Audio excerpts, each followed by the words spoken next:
Let's go stay in Canberra. The independent MP for Warringah Zali Steggall joins us live now. Zali, thanks so much for your time. This report certainly is quite sobering, a call to action, but does it fit in with the realities for Australia? What do you think should be done about this report?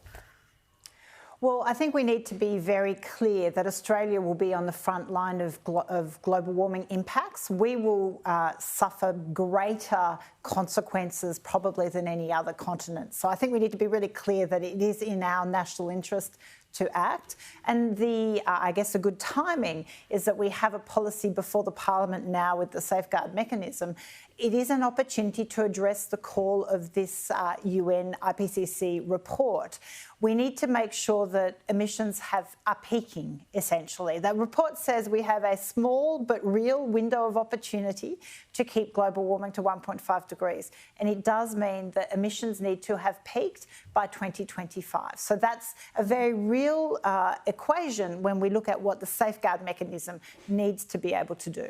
So do you agree with the Greens that all coal and gas projects need to be halted from here on in? I approach it slightly differently. I've proposed an amendment that says that in the objects of the safeguard emissions must be to recognise that our large facilities, our biggest emitters in the country, that their emissions have peaked, which means new entrants either has to displace high-emitting existing facilities or come in with cleaner and better technologies, which we know we have. So those technologies are there.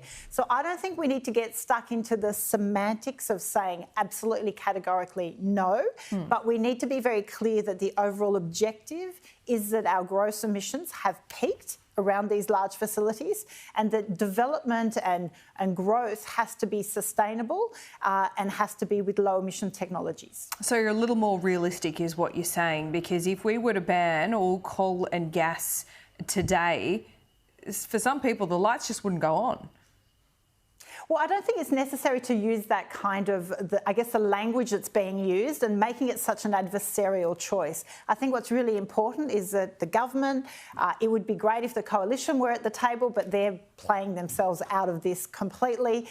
The Greens, that we all come around the table and look at sensibly how do we give effect to what this report says overnight we need to do from an emissions point of view, and keep the lights on and keep a growing economy, make sure that we can position Australia for the future, but with the right regulatory levers in place to ensure we're prioritising technologies that are going to deliver the solution. So I don't think it needs to be this arbitrary ban, but it has to be conscious of gross emissions need to have hit that peak by 2025.